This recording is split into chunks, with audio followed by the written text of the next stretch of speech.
Allah, dah jangan gaduh. Dah. Apa dah. Afia lepas.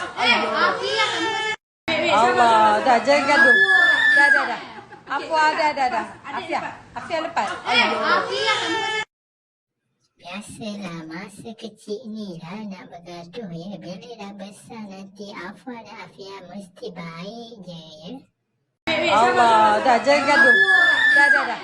Apa dah. Afia lepas. Allah, dah jangan gaduh. Dah. Apa dah. Afia lepas.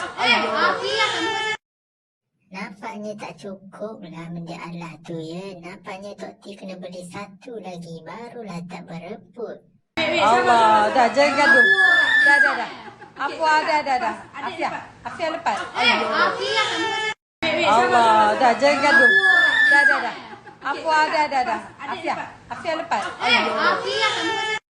Kemain Afia ya. Betul-betul gaya Kak Long tu ya. Bila Afwa dah kena sedas tu mesti Afwa dah insaf lepas ni. Allah, dah jangan gaduh. Dah. Apa dah. Afia lepas.